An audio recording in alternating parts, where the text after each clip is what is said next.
오늘 우리에게 허락하신 하나님의 말씀 시편 118편 21절 말씀입니다.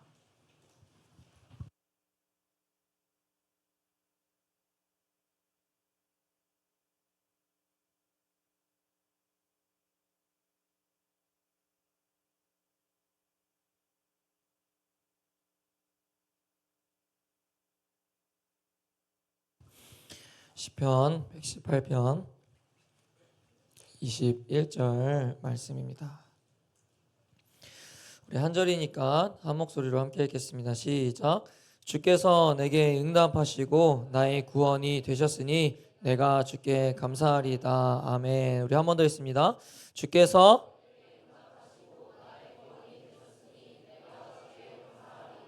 아멘. 할렐루야. 오늘 말씀 제목 읽어봅니다. 시작. 숨겨진 감사를 찾아라. 오늘도 말씀이 들리는 은혜와 깨닫는 은혜가 여러분들 가운데 부어지기를 주님의 이름으로 축복합니다. 여러분, 오늘 무슨 주일? 추수감사주일입니다. 우리는 과연 얼마나 감사하면서 살고 있을까요? 목사님이 설교 준비를 하면서 목회데이터 연구소 통계 자료를 좀 보니까요, 우리나라 이 전체 연령 중에서 감사를 잘 생각하지 않는 연령이 10대에서 20대가 가장 높다고 합니다. 그렇죠. 평안할 때는 사실 감사하는 것이 크게 어렵진 않습니다. 근데 고난 가운데 감사 기도를 경험한 적이 없다라는 기독교인이 무려 46%나 됐어요. 절대 적은 수치는 아니거든요. 고난 가운데 감사 기도를 경험한 적이 없다라는 게 46%가 된다는 것. 물론 그게 뭐 전부를 이야기할 수는 없는 거겠지만요. 여러분, 우리가 하나님께 걸어가는 믿음의 여정 가운데 감사는요, 정말 중요한 요소입니다. 그저 감사를 고백하기에 합당한 무언가를 받았을 때만 하는 것이 아니라 범사에 감사하라는 말씀과 같이 우리는 항상 감사할 수 있는 자들이 되어야 하는 겁니다. 여러분, 평안할 때 그리고 무언가를 얻었을 때 감사하는 건 사실 세상 사람들도 다 해요. 그렇지 않습니까? 근데 그리스도인이 어디서 차별성이 분명히 차별화가 있어야 되냐면, 고난 가운데에서도 내 뜻이 이루어지지 않더라도, 내 계획대로 흘러가지 않더라도 그럼에도 불구하고 감사할 수 있는 것이 바로 그리스도인들이 되어야 하는 것입니다. 자, 그러면 우리 고3 친구들 이제 막 수능 끝났잖아요. 그렇죠? 고3 친구들만 답을 해볼까요? 내가 원하는 대학에 입학하지 못하더라도 여러분 하나님께 감사할 수 있습니까? 아멘 한 사람만 잘 될 줄로 믿습니다. 나머지는 대학에 붙던지 말던지 알아서 하세요. 내 대학도 아니니까. 여러분, 내 계획대로 되지 않아도 감사할 수 있어야 하며, 때로는 거두어 가셔도 감사할 수 있어야 하며, 부족하고 남는 것 없어도 감사할 수 있는 신앙을 우리는 가져야 됩니다. 아까도 이야기했지만 우리는 비교적 좋은 일에, 뭔가를 얻었을 때 또는 충분히 감사를 고백할 수 있을 만한 일에만 감사를 한다라는 거예요. 근데 내게 찾아오는 어떤, 여러분들의 대입하자면 공부에 대한 어떤 스트레스나 문제가 생긴 친구 관계라든지 가정의 어려움이라든지 미래에 대한 불안함이라는 이 상황 앞에선 우린 쉽게 그래도 주님 감사합니다 라는 이 말이 사실 잘 안 돼요. 그렇지 않습니까? 목사님부터서가요. 여러분, 어떤 사람은 이 감사합니다라는 표현을 가장 많이 쓰는 곳이 아마 식당일 겁니다. 식당. 이게 우스갯소리가 아니라 진짜로 우리는 감사합니다라는 표현을 잘 안 하고 산다라는 거죠. 특히나 하나님 앞에서요. 여러분, 감사를 표현할 줄 모르는 사람에게는요, 앞으로도 감사할 일이 찾아오지 않을 겁니다. 목사님이 이 말을 들었을 때 굉장히 동의가 됐거든요. 감사를 표현할 줄 모르는 사람에게는 감사가 찾아오지 않을 거다. 이처럼 이런 거죠. 누군가에게 우리가 선물을 주었을 때에 감사하다고 하지 않는다면 더 이상 그 사람에게 주고 싶은 마음이 사실 사라지게 되죠. 그 사람이 받는 것을 너무 당연하게 여기게 되니까. 하나님은 우리에게 늘 은혜를 부어주시고 감사해야 될 것들을 수없이 많이 부어주십니다. 동의하십니까? 그런데 우리가 감사할 표현을 할 줄 모른다면 앞으로 그 감사할 일들이 찾아오지 않을 수 있다는 거예요. 영화의 명대사긴 한데 여러분 전혀 공감을 못할 건데 아마 청년 선생님들은 알지 않을까 싶은데, 호의가 계속되면 그게 권리인 줄 안다라고 부당거래에서 이제 얘기가 나오죠. 근데 여러분 마찬가지예요. 하나님께서 이게 부어주시는 것이 너무 당연하면 어느 순간 이게 권리가 돼요. 하나님 왜 안 주셔요? 왜 응답 안 해주시죠? 왜 안 이뤄주시죠? 왜 내 뜻대로 안 되죠? 이렇게 된다고요. 마태복음 6장 25절인데요. 읽어봅니다. 시작.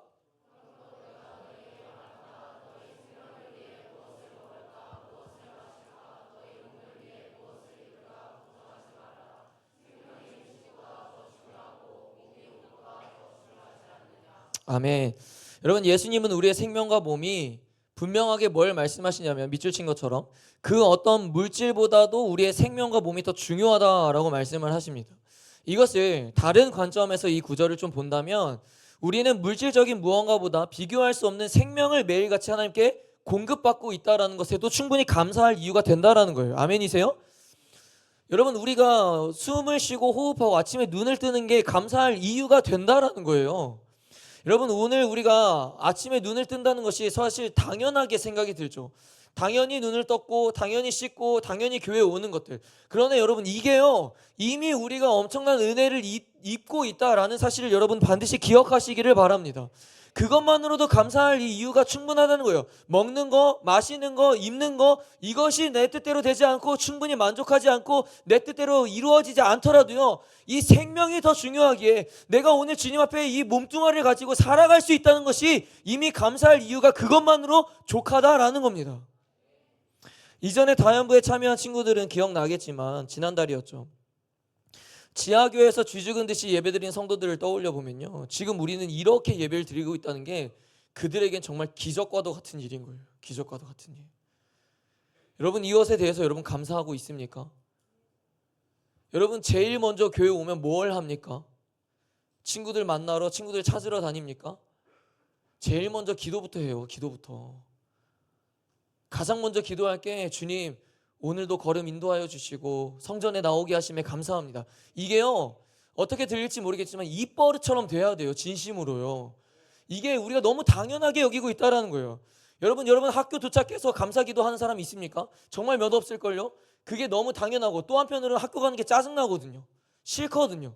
근데 여러분 학교 갈 수 있는 것 자체가 감사할 이유가 충분하다라는 거예요. 가고 싶어도 못 가는 아이들이 얼마나 많은데요. 우리가 대한민국에 태어난 것만으로도 감사할 이유가 이미 충분하다라는 거죠. 여러분 오늘 제목과 같이요. 감사는 이 말씀을 준비하면서 어떤 제목으로 정하면 좋을까 했을 때 감사는 진짜 숨은 보물찾기와 같다라는 것 같습니다. 하물며 목사님도요. 이 감사를 돌이켰을 때 지나왔을 때는 그것이 감사할 일이구나 하는데 그 순간 참으로 그리고 어렵고 힘들고 뭔가 감사할 수 없는 상황에서 감사하는 것은 목사님도 어려워요. 근데 여러분 그 상황 속에서요 감사는 분명하게 숨겨져 있습니다. 그 감사를 찾으면요 감사할 수 있게 되더라고요. 여러분 보물찾기를 해본 사람은 알겠지만요 처음에 이 보물은 눈에 띄지 않습니다. 당연하게도요. 그러나 분명한 건 뭡니까? 우리가 제대로 찾지 못하고 발견하지만 못했을 뿐 그 보물은 늘 그 자리에 그대로 있었다라는 거예요. 움직이지 않는다는 거예요. 스스로가. 보물찾기를 하다 보면 가장 허무함을 느낄 때가 있어요. 요즘 보물찾기 안 해서 공감이 잘 안 되나요? 보물찾기 하다 보면 가장 허무할 때가 언제냐면은 내 가까이에 있었는데 그걸 몰랐을 때. 그렇지 않습니까? 또는 되게 특별한 곳, 우리는 자꾸 이 머리를 짱구를 굴려서 막 되게 어려운 곳에 막 있을 거야 했는데 지극히 평범한 곳에 있다라는 것을 발견했을 때 너무 허무함을 느끼게 됩니다. 이 감사가 숨은 보물찾기와도 같지만 그렇다고 찾기 어렵고 특별한 곳에만 숨겨져 있는 것이 절대 아니다라는 거예요. 절대. 우리가 걸어가는 평범한 일상 속에서도 그 얼마든지 감사할 것들이 충분히 숨겨져 있다라는 거죠. 그러나 아까도 말했듯이 우리가 찾지 않아서 발견하지 못했을 뿐이라는 거죠. 여러분 이처럼 보기엔 감사할 게 없는 것 같아도요 찾으면 감사할 이유가 정말 수백 가지가 됩니다.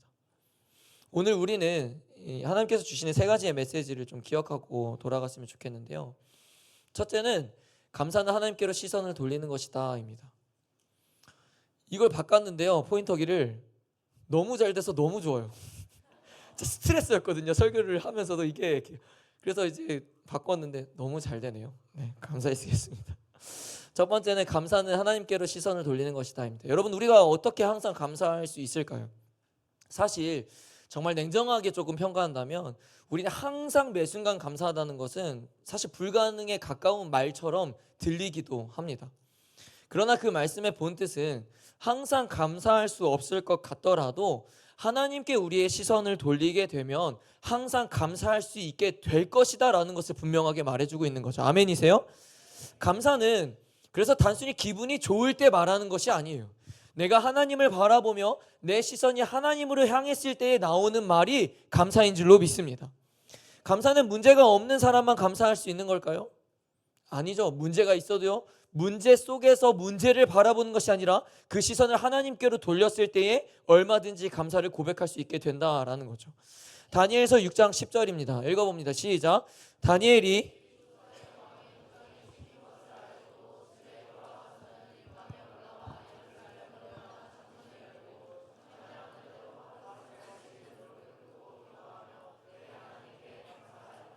아멘. 이휘은 이휘주 성경책 있어? 들어봐. 근데 왜 안 펴? 펴.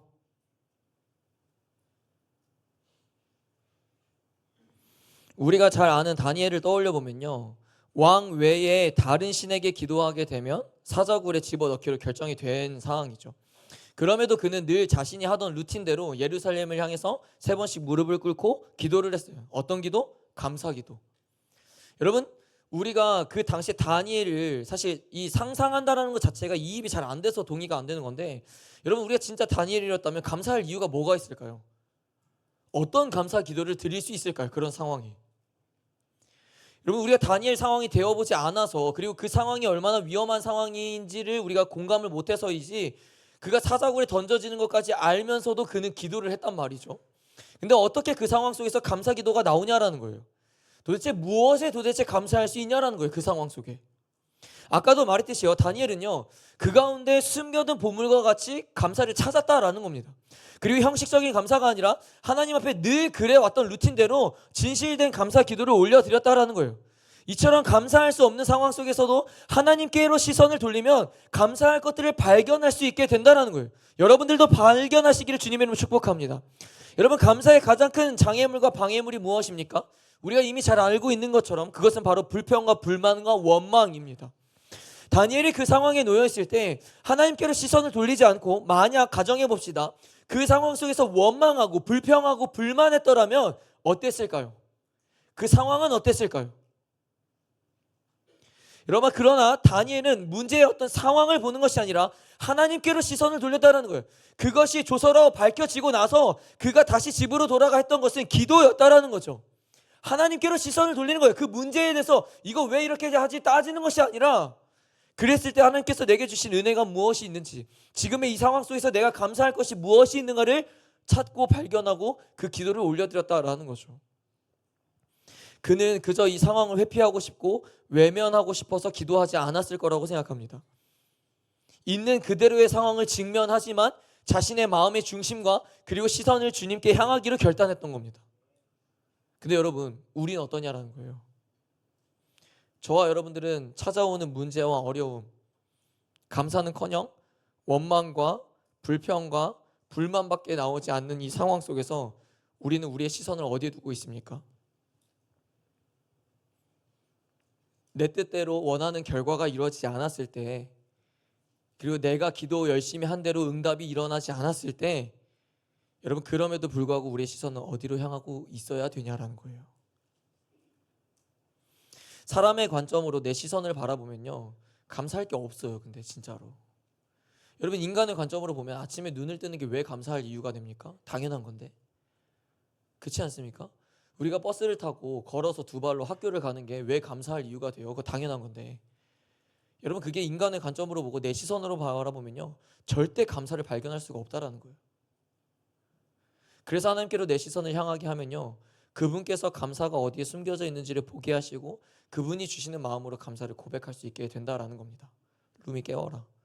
우리는 우리를 믿지 말아야 합니다. 여러분, 아무리 우리가 감사일기를 쓰고 감사할 것들을 찾으려고 애써도요, 내 시선이 하나님께로 향해 있지 않으면요, 진짜 숨겨져 있는 감사를 보지 못하고 겉에 떨어져 있는 것만 보면서 형식적인 감사를 고백하게 된다는 거죠. 여러분, 감사는 믿음의 행위입니다. 아멘이세요? 생각해 보십시오. 믿음이 없는 사람이 감사할 수 없는 상황 속에서 어떻게 하나님께 감사할 수 있냐라는 거예요. 앞에서도 목사님이 이야기했지만 어렵죠. 쉽지 않죠.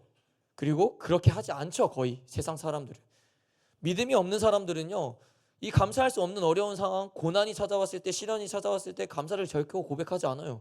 어떻게 감사를 고백할 수 있겠습니까? 하물며요, 교회를 다니는 우리도 그렇지 않습니까? 우리도 그렇게 감사를 고백하는 게 어려운데, 근데 여러분, 진짜 믿음이 있는 사람은요, 감사를 고백한다고요. 다니엘과 같이 믿음이 있는 사람은요, 감사할 수 없는 상황 속에서도 주님을 찾고 주님께 시선을 향함으로써 감사를 고백하게 되어 있다는 겁니다. 그 사람이 저와 여러분들이 되기를 주님의 이름으로 축복합니다. 그래서 어려운 상황이 찾아왔을 때 우리의 기도는 어떤 기도가 되어야 됩니까? 주님, 내 시선이 이 문제에 머물러 있는 것이 아니라, 이 상황에 머물러 있는 것이 아니라, 이 결과에 머물러 있는 것이 아니라 하나님께로 내 시선을 향함으로써 이 상황 속에서도 감사할 수 있는 자가 되게 하여 주옵소서. 이 기도가 우리의 입술 가운데 터져 나와야 된다는 거예요. 그게 믿음이 있는 사람의 기도라는 거죠. 그렇다면 하나님께로 시선을 두어서 감사를 고백하게 되면 어떤 변화가 생길까요? 어떤 변화가? 두 번째로 우리에게 주시는 영적인 메시지는요, 감사는 상황이 아니라 마음을 변하게 만든다입니다. 물론 감사함으로 상황이 바뀌기도 하지만요, 여러분, 진짜 바뀌어야 하는 것은 내 마음인 거예요. 내 마음. 팔짱 풀어. 이렇게 예배 태도가 다들 이렇게 건방지냐? 하나님께로 시선을 두어서 우리가 감사를 고백하게 되면 상황이 아니라 마음을 변하게 하시는데, 여러분, 중등부 때 아마 목사님 한번 이야기한 적이 있었던 것 같은데 이해하고 또 들어주십시오. 목사님이 이제 첫째 딸을 이제 뱃속에서 임신했다라는 사실을 알고 이제 있을 때가 목사님이 이제 신대원을 다닐 때였거든요. 신대원을 다닐 때였는데, 대학원을 다닐 때인데, 이제 하루는 루아가 뱃속에서 잘 크고 있을 때 목사님은 학교에 가야 되니까 학교에 가고, 아내는 이제 정기검진 받으러 산부인과에 갔단 말이죠. 이제 아내한테 전화가 온 거예요. 아내한테. 이제 목사님 지하철이었거든요. 이제 아내가 펑펑 울면서 전화가 왔더라고요. 그래서 무슨 일이냐, 왜 우냐라고 했더니 이제 초음파 검사를 했는데, 그때가 아마 뭐 정확하게 기억이 안 나는데 한 28주, 30주 정도 됐을 거예요. 출산 이제 뭐 한 달 반 앞두고 있을 때. 그래서 초음파 검사를 하는데 루아가 이제 신장이 하나가 없다라는 거죠. 신장이 이제 두 개가 있잖아요, 우리는. 근데 신장이 하나가 없다라는 거예요. 그래서 물론 목사님 놀랬죠. 놀랬어요. 왜냐하면 사람은 신장이 두 개가 있어야 되는 게 정상이고, 또 하나만 있다고 하니까 또 그 확률이 2,000명 중에 한 명이래요. 2,000명 중에 한 명. 그게 뭐 물론 뭐 누군가에게는 뭐 그 정도의 확률이면 뭐 큰 숫자다라고 할 수 있지만, 이제 처음 부모가 되고 내 첫 아이가 그런 얘기를 들으니까 사실 쉽지 않았어요. 어쨌거나 뭔가 제 첫 느낌은 남들과는 좀 다르구나 라고 받아줬기 때문에요. 그러다 보니까 이제 아내를 잘 달래줬죠. 잘 달래주고. 왜냐면 거기서 나도 같이 울 수는 없잖아. 근데 전화를 끊었는데, 전화를 끊고 이제 눈물이 멈추지가 않는 거예요, 목사님이. 너무 속상하기도 했고, 어쨌거나 그런 얘기를 들으니까 이게 멈춰지지가 않는 거죠. 그래서 학교 가다가 지하철에서 이제 내렸어요. 그냥 어떤 역인지 모르고 내렸고 의자에 앉아서 한참을 울었습니다. 울면서 이제 기도를 했죠. 목사님의 첫 기도는 그랬습니다. 왜 하필 루아여야 하냐고, 왜 하필 내 딸이어야 하냐고, 왜 이 시간을 나에게 주었냐고. 가장 첫 기도가 원망이었어요. 지금도 기억이 나는 건 1시간을 넘게 앉아 있었습니다. 한참 앉아 있었는데 더 이상 기도도 하지 않았었고 그냥. 근데 어느 순간 이 마음의 위로와 평안함이 밀려오면서 나도 모르게, 내가 하고 싶어서가 아니라 나도 모르게 주님 감사합니다 라는 말이 터져 나오더라고요. 그리고 그랬어요. 주님, 더 기도할 수 있는 상황을 만들어 주셔서 감사합니다. 생명이 주권이 주님께 있다는 것을 다시금 깨닫게 해주셔서 감사합니다. 이 기도가 나왔습니다. 근데 상황은 바뀌지 않았어요. 물론 이제 초음파 검사하고 그랬었거든요. 나중에 이제 출산하고 나서 아이가 이제 100일이 좀 지났을 때에 큰 대학병원에 가서 한 번 더 검사를 받아봐라, 혹시 모르니까. 그리고 이제 대학병원 세브란스에서 병원에서 검사를 받았는데 역시나 신장이 하나 없다라고 했었죠. 그리고 그 이후에 이제 루아는 매년마다 세브란스 병원에 1년에 한 번씩 정기 검진을 받으러 가야 돼요. 그리고 이제 특히나 요로결석이 굉장히 위험하기도 하고 다쳤을 때도 특히나 이 오른쪽의 복부를 부딪히는 경우에는 굉장히 위험하기도 하고 상황은 하나도 바뀌지 않았습니다. 근데 내 마음이 바뀌었다라는 거예요. 내 마음이. 그날 이후로 단 한 번도 그거 가지고 불평, 불만, 뭐 당연한 거기도 하지만 나온 적이 없습니다. 너무 잘 자라고 있고요. 감사할 수 없는 상황 속에서도 감사를 기억하고 감사를 고백할 때요, 내 상황은 바뀌지 않더라도 내 마음이 바뀌기에 그 문제가 더 이상 문제가 되지 않더라고요.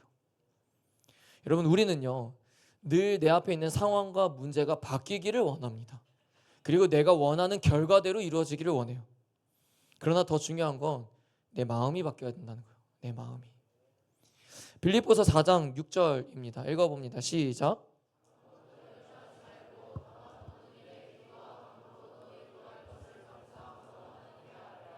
아멘.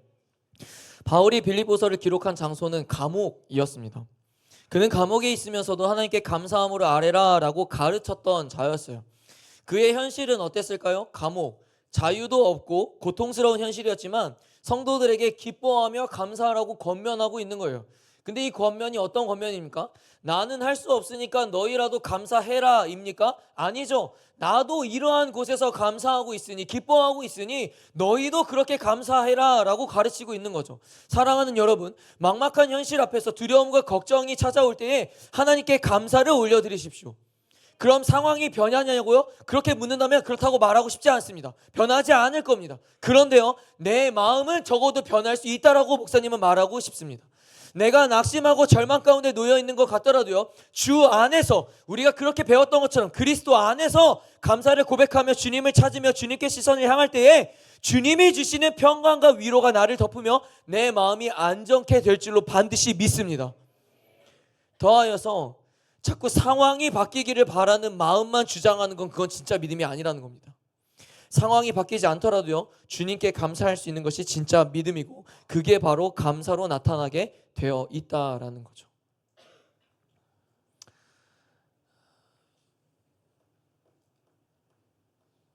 이렇게 다들 있는 자리에서 목사님이 자꾸 고3 고3 이렇게 얘기를 해서 또 다른 친구들한테도 미안하기도 하지만 수능이 끝났고 뭐 누군가는 이제 발표도 났다고 알고 있습니다. 내가 원하는 대학에 되지 않았을 사람들도 있을 거고 내가 원하는 대학에 들어갔을 수도 있을 거고 또는 아예 다 되지 않았을 수도 있습니다. 근데 여러분, 그것 때문에 주저앉아 있을 이유는 아니다라는 거예요. 고작 그것 때문에 내가 낙심해서 하나님을 원망하고 믿음을 잃어버린다는 건 여러분, 영원하지 않은 것을 붙잡기 위해서 영원한 것을 포기하는 것과 같다라는 겁니다. 그럼에도 불구하고 감사할 것이 무엇이 있을까를 찾아보십시오. 반드시 있어요. 반드시. 그리고 늘 목사님이 자주 이야기하지만 절대 두려워하지 마십시오. 하나님께서 반드시 여러분들의 삶을 가장 선한 길로 책임지실 줄로 믿습니다. 그 믿음 잃지 않으면요, 그거 하나도 문제로 안 보여요. 더 이상 괜찮은 거예요. 괜찮은 거라고. 마지막 세 번째로 우리에게 주시는 영적인 메시지는 감사는 삶의 기적을 찾아오게 한다입니다. 물론 하나님이 역사하시고 일하시면요, 삶의 기적을 일으키시는 분이십니다. 사도행전 16장을 보면 바울과 실라가 복음을 전하다가 감옥에 갇히는 장면이 기록되어 있어요. 그러나 그들은 그곳에서도 밤새 찬양하고 하나님께 감사했습니다. 감옥에 갇혔음에도 불구하고요. 근데 그때 어떤 일이 벌어지냐면요, 큰 지진이 일어나더니 감옥의 문이 갑자기 열리고 이 묶인 사슬이 풀리게 되는 거예요. 뿐만 아니라 그 감옥을 관리하는 간수까지도 구원을 받았다고 성경은 기록하고 있습니다. 여러분, 뭐 믿든 안 믿든 그건 여러분들이 알아서 하는 건데요, 성경은 분명하게 하나님의 말씀을 그렇게 기록하고 있으니까 저는 믿는데요, 여러분들 오해하지 말아야 할 것은요, 감사한다고 해서 바울과 실라에게 일어났던 일이 그 말도 안 되는 일이 내 삶에도 일어나겠구나라고 생각해서는 안 된다는 거예요. 목사님이 지금 여러분들에게 나누려고 하는 이 감사는 삶의 기적을 찾아오게 한다가 어떠한 부분인지를 분명하게 좀 이해했으면 좋겠는데, 감사가 삶의 기적을 가져오게 한다고 해서 무조건적으로 상황이 바뀌고 무에서 유가 창조되는 것을 의미하는 건 아닙니다. 우리는 이 기적이라는 단어를요, 너무 크고 위대하고 엄청난 것으로 자꾸 이해를 합니다. 그리고 뭔가 되지 않았던 것들이 되고 내가 원해서 간절히 바랬던 것들이 이루어졌을 때, 내 뜻대로 내 상황대로 그것이 잘 풀렸을 때 그것이 기적이라고도 이야기를 하죠. 근데 여러분, 그것만으로 기적을 제한해서는 안 된다는 거죠. 감사를 통해서 내 마음이 바뀌고 관계가 회복되고 절망에서 소망을 바라보게 되는 것, 그게 기적인 겁니다. 아멘이세요?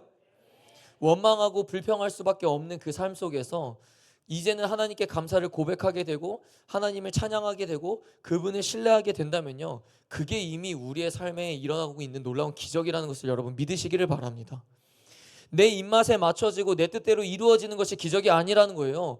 자꾸 엄청난 것을 자꾸 기대하지 마세요. 그리고 엄청난 것이 일어났을 때만 기적이라고 착각하지 말라는 겁니다. 우리는 자꾸 내 중심적인 생각으로 내 중심적인 마음으로만 바라본다는 게 문제인 거예요. 그렇지 않으면 그것이 기적이라고 여겨지지 않는 거죠.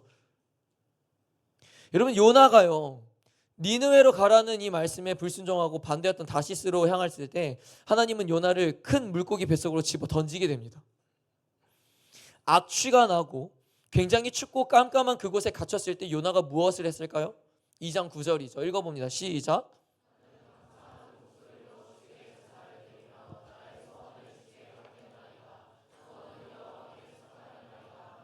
아멘.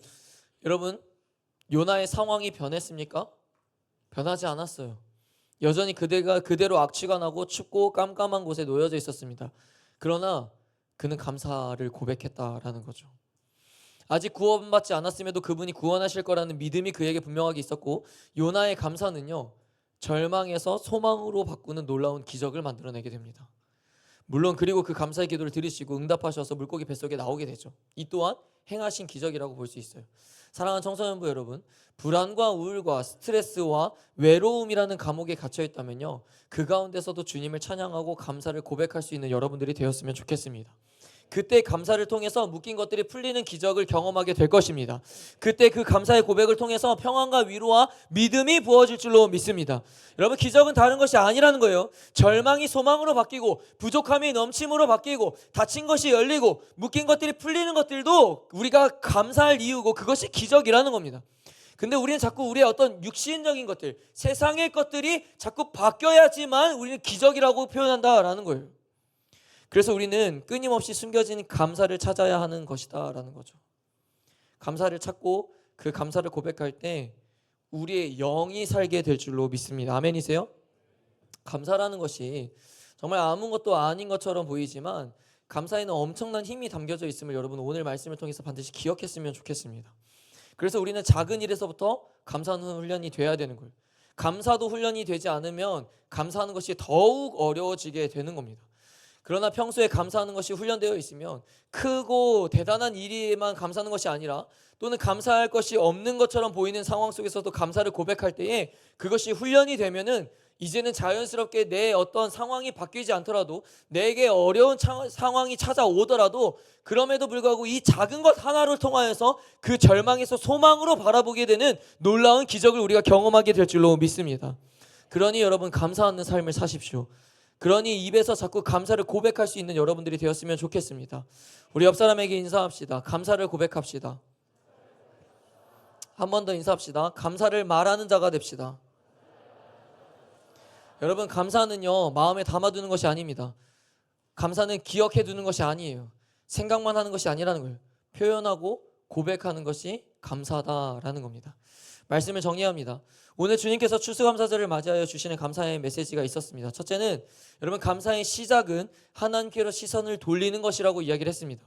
우리는 자꾸 하나님께로 시선을 돌리는 훈련이 돼야 되는 거예요. 그게 하나님 중심적인 삶을 사는 것이며 어떤 상황과 순간에도 하나님께로 시선을 고정해서만 둔다면 감사할 수 없는 상황에서도 반드시 감사를 할 수 있게 되어 있다라는 겁니다. 아멘이세요? 그렇게 우리가 하나님께로 시선을 둠으로 감사를 고백할 때 하나님은 감사를 통해서 우리의 마음을 변하게 하신다라는 겁니다. 여러분, 상황이 변한다는 것이 아니라 내 마음을 변하게 하신다라는 겁니다. 상황이 변하지 않다고 원망하지 마십시오. 상황이 악화되었다라고 해서 불평하지 마십시오. 그 속에서 숨겨진 감사를 찾으시고 그 속에 숨겨진 감사를 발견함으로써 그 감사를 고백하십시오. 하나님께서 내 마음을 어떻게 위로하시고 어떻게 변하게 하시는지를 경험하시기를 주님의 이름으로 축복합니다. 그게 진짜 하나님이 우리에게 주시는 능력이라는 겁니다. 마지막 세 번째는 감사는 삶의 기적을 가져오게 한다입니다. 여러분, 감사를 통해 내 마음이 바뀌고 내 생각이 바뀌고 내 뜻이 바뀌게 되는 것, 그게 이미 놀라운 기적인 겁니다. 내 상황이 바뀌지 않더라도 내 마음의 불안과 두려움이 떠나가고 평안이 찾아오는 것, 그게 기적인 거예요. 감사할 수 없는 상황 속에서 감사를 고백하는 것, 어렵고 힘든 상황 속에서도 주님을 기쁨으로 찬양하는 것, 외로이 혼자 싸우는 것 같을 때라도 주님 꼭 붙들고 전진하는 것, 그게 바로 감사가 우리에게 주는 능력이며 그게 하나님이 내게 허락하신 놀라운 기적임을 여러분 믿으시기를 주님의 이름으로 축복합니다. 사람들은 감사가 하나님의 명령이기에 선택이 아니라 필수라고 이야기를 하는 분들이 많습니다. 그렇습니다. 그거 100% 동의합니다. 그런데요, 여러분, 또 역설적으로 감사는 선택하는 것입니다. 무슨 의미인지 잘 이해하십시오. 감사를 선택할 수 없는 상황 속에서도 우리는 감사를 선택해야 됩니다. 그랬을 때 감사할 수 있다라는 거예요. 오늘날 이 시대 속에서 내게 일어나는 일들 가운데 감사할 것이 없어요, 목사님. 그럼에도 불구하고 감사를 선택하라는 겁니다. 그랬을 때 감사를 통해서 하나님께서 지금의 이 혼란스러운 시대 속에서 넉넉히 이겨내게 할 줄로 믿습니다.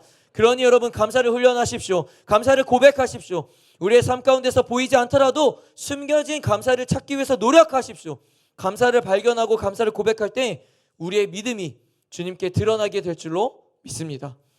정말로 감사를 고백함으로써 숨겨져 있는 그 보물과 같은 그 감사를 발견할 때 여러분들의 삶이 어떻게 바뀌고 하나님께서 여러분들을 어떻게 인도하시는지를 분명히 경험하여서 나중에 훗날에 그 감사 고백 하나로서 내가 살았다라고 고백할 수 있는 우리 청소년부 여러분들이 되기를 주님으로 축복합니다.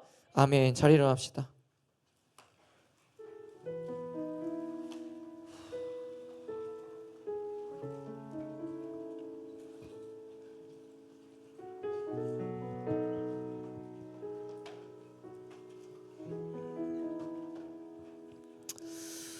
목사님이 처음에 이야기했듯이 여러분, 감사의 시작은 하나님께로 시선을 돌릴 때 시작할 수 있습니다.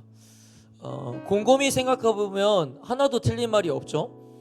우리가 하나님을 바라보고 있지 않는데 어떻게 감사할 수 있겠습니까? 사실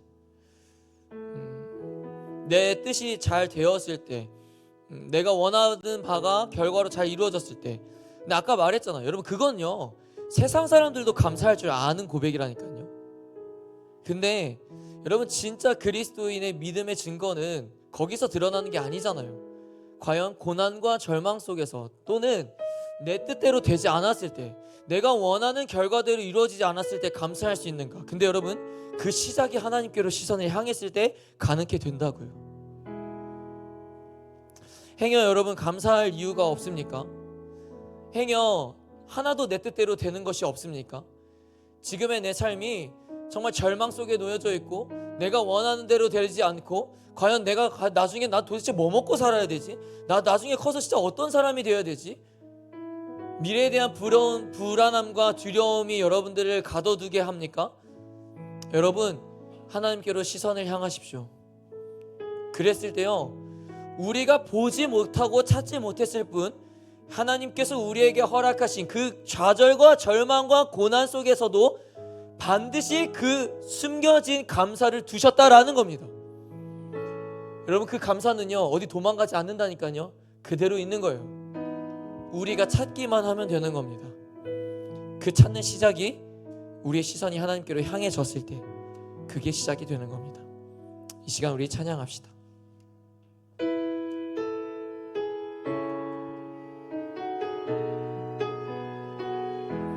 내게로부터 눈을 들어, 내게로부터 눈을 들어 주를 보기 시작할 때 주의 일을 보겠네. 아멘. 그때 볼 수 있는 겁니다. 내 작은 마음 돌이키사 하늘을 꿈꾸게 하네.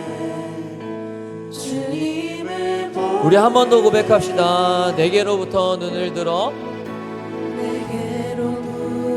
여러분 가사를 잘 고백하십시오. 주를 보기 시작할 때 주의 일을 보겠네. 주의 일을 보겠네. 내 작은 마음 돌이키사 내 작은 마음 돌이키사 하늘에 꿈꾸게 하네. 주님을 볼 때 주님을 볼 우리의 고백을 올려드립시다. 모든 시선을 주님께 드리고 아멘. 살아계신 하나님을 느낄 때 내 삶은 주의 역사가 되고 내 삶은 주의 역사가 되고 하나님이 일하기 시작하네. 하나님이 일하기 시작하네.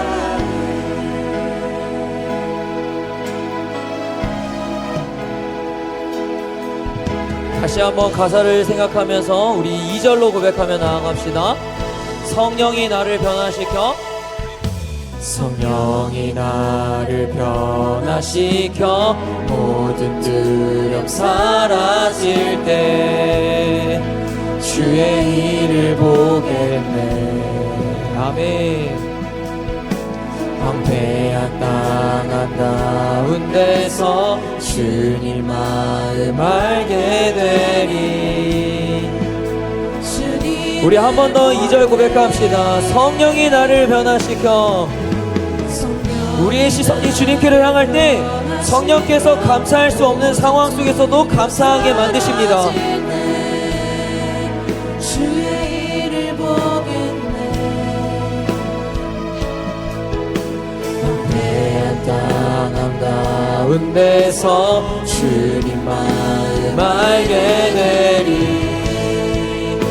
주님을 볼 때 모든 시선을 주님께 드리고 살아계신 하나님을 느낄 때 살아계신 하나님을 그때 우리의 삶에 주님의 역사가 나타나게 될 것입니다. 삶은 주의 역사가 되고 하나님이 일하기 시작하네. 아멘. 하나님이 일하기 시작. 다시 한번 모든 시선을 주님께 드리고 살아계신 하나님을 느낄 때 아멘. 살아계신 하나님을 느낄 때 내 삶은 주의 역사가 되고 하나님이 일하기 시작하네.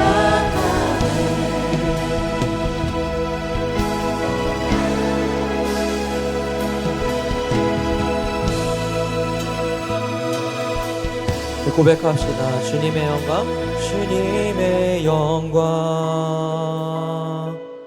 임하네. 주 볼 때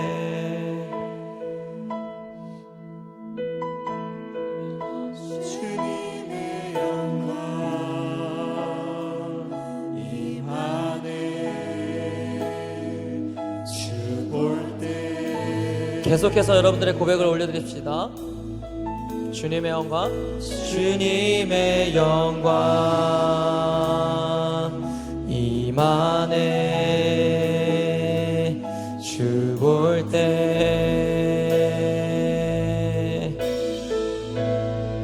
주님의 영광 임하네. 주 볼 때 마음을 다해서 고백하십시오. 주님의 영광, 주님의 영광 임하네. 주 볼 때 믿음으로 선포하십시오. 우리가 주님을 바라볼 때 주님의 영광이 우리 가운데 임할 것입니다. 주님, 하나님의 영광이 내 삶에 임하게 하여 주십시오. 주님, 내 삶에 역사하여 주십시오. 우리 한 번 더 주님의 영광, 주님의 영광.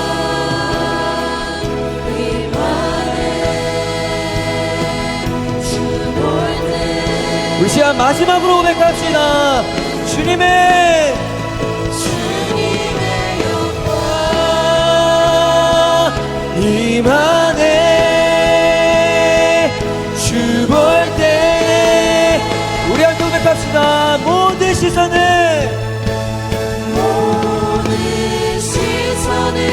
주님께 드리고 살아계신 하나님을 느낄 때 내 삶은 주의 역사가 되고 하나님이 우리 한 번 더 모든 시선을 주님께 드리고 전능하신 하나님을 느낄 때 세상은 주의 나라가 되고 하나님이 일하기 시작하네. 여러분, 감사의 시작은 하나님께로 시선을 돌리는 것부터 시작이 된다고 했습니다. 여러분, 이 시간 기도할 때 주님, 제 입술에요 불평과 불만과 원망밖에 없었습니다. 분명히 감사할 이유가 충분했고 감사가 정말 많이 나에게 부어졌음에도 불구하고 감사를 고백할 줄 모르는 자였습니다. 주님, 이 어리석은 자를 불쌍히 여겨주시고 이 시간 다시 한번 주님의 긍휼로 덮어 주옵소서. 그래서 주님, 이제 나의 시선이 주님께 향해 있게 하여 주옵소서. 그래서 상황과 문제와 어려움과 불평과 불만과 두려움에 시선을 두는 것이 아니라 하나님께로 시선을 향함으로써 감사가 내 입에서 마구마구 터져나오게 하여 주시옵소서. 이 시간 우리 주여 삼창하고 나의 시선이 주님께 향해 있게 해달라고 동성으로 기도합니다.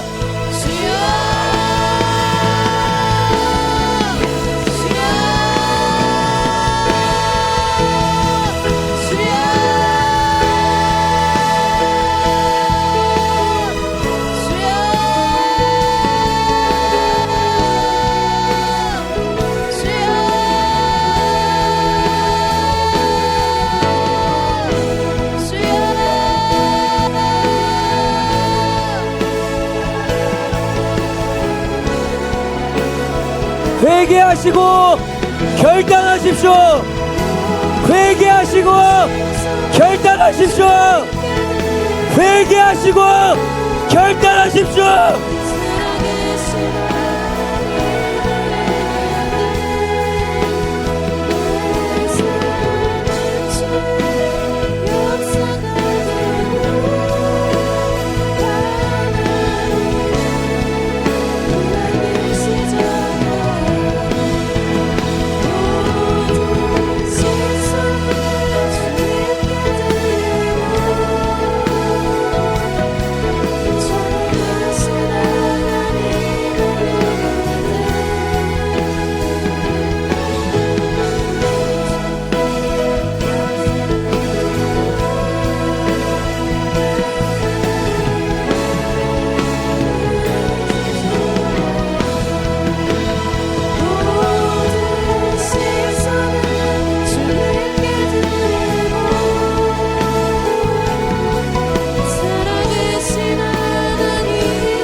사랑하는 여러분, 상황이 바뀌기를 자꾸 기대하지 마십시오. 상황 안 바뀝니다.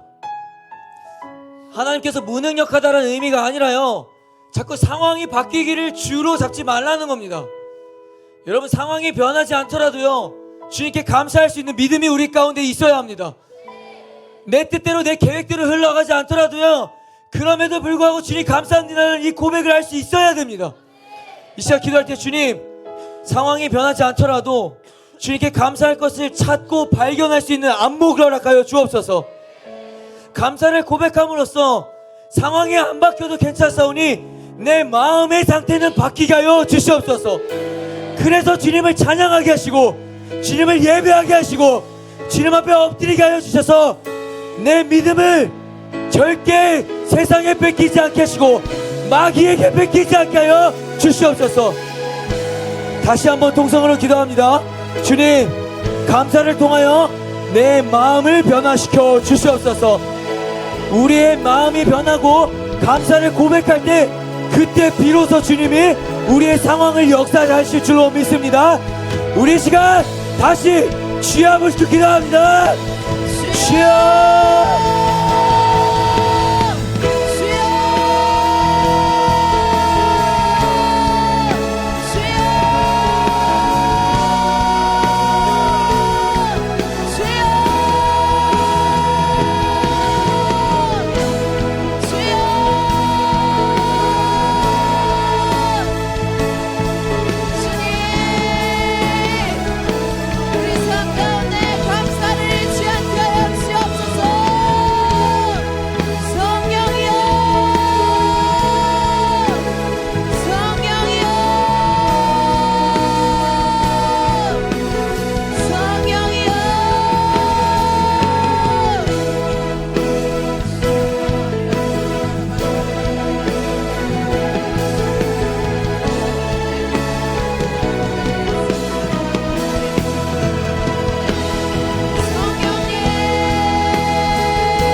주님, 내 마음이 바뀌게 하여 주십시오. 내 마음에 평안이 찾아오게 하시고 하나님의 위로가 찾아와서 주님을 찬양할 수 있는 마음이 되게 하여 주십시오. 주님의 기쁨으로 노래할 수 있는 마음이 되게 하여 주십시오. 주여,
사랑과 은혜가 풍성하신 하나님 주님 감사합니다.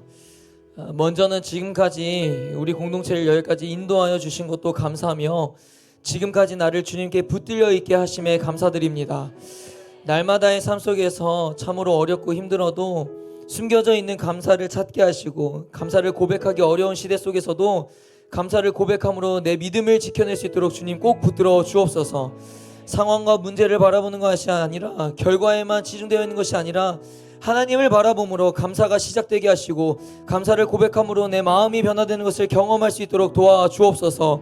상황이 변하고 내 뜻대로 잘 되었을 때만 감사하는 것이 아니라 내 뜻대로 되지 않았음에도 감사를 고백하고 상황이 변하지 않았음에도 감사를 고백할 수 있는 더 큰 믿음을 나에게 부어주옵소서. 더하여 주님 감사를 통해 삶의 기적을 경험하기를 원합니다. 다른 것이 기적이 아니라 감사할 수 없는 상황 속에서도 감사할 수 있는 것이 기적임을 알게 하여 주시옵소서. 절망에서 소망을 바라보는 것이 기적임을 깨닫게 하여 주시옵소서. 불평과 원망의 상황 속에서도 그것이 아니라 감사가 터져 나오는 것이 기적임을 알게 하여 주옵소서.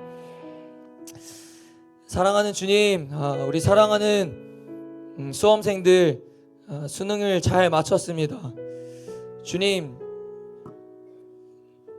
어떠한 결과든지 간에 변하지 않는 분명한 것이 있다면 그것은 하나님의 신실하심입니다. 그러하오니 주님, 우리 아이들의 마음 가운데에 이러한 상황과 결과에도 주님 감사를 찾을 수 있도록 영적인 안목을 허락하여 주시옵시고 그럼에도 불구하고 내가 믿는 하나님은 선하심을 고백할 수 있게 하여 주시고 그럼에도 불구하고 주님 감사합니다 라고 노래하고 찬양할 수 있는 우리 아이들 되게 하여 주옵소서. 주님, 이미 수능을 보고 또 누군가는 결과를 알매도 불구하고 오늘 주님 앞에 나와왔습니다. 주님, 이것이 기적입니다. 이것이 감사해야 할 이유가 충분한 것입니다. 그러하오니 주님, 이들의 삶을 더욱더 책임져 주시고 복의 복으로 가득 채워 주셔서 세상 사람들과는 분명한 다름으로 구별됨으로 거룩으로 하나님의 뜻과 하나님의 마음대로 더 잘 되게 하여 주시옵소서. 주님, 이제 세상으로 나아갈 텐데 우리의 오늘 들었던 이 말씀을 가지고 나아가길 원합니다. 주님, 또 우리가 세상의 문 밖을 나갔을 때에 그저 똑같이 불평하고 불만하고 원망을 하는 소리가 아니라 그저 불안과 두려움과 이 절망적의 소리가 여기 곳곳에서 들리는 것이 아니라 우리가 말씀을 들었기에 이제는 곳곳에서 감사가 터져 나오는 자들이 되게 하여 주시옵소서. 곳곳에서 감사를 찾을 수 있는 자들이 되게 하여 주시옵소서. 그래서 주님, 유혹이 되지 않게 하시고 시험이 되지 않게 하시고 공격이 되지 않게 하여 주셔서 그 감사를 통하여 능히 이겨내는 하나님의 세대들이 우리가 되게 하여 주시옵소서. 그렇게 함께 하여 주실 줄 믿으며 예수님의 이름으로 간절히 기도리옵나이다. 아멘. 우리 감사와 영광의 박수를 주님께 올려드립시다.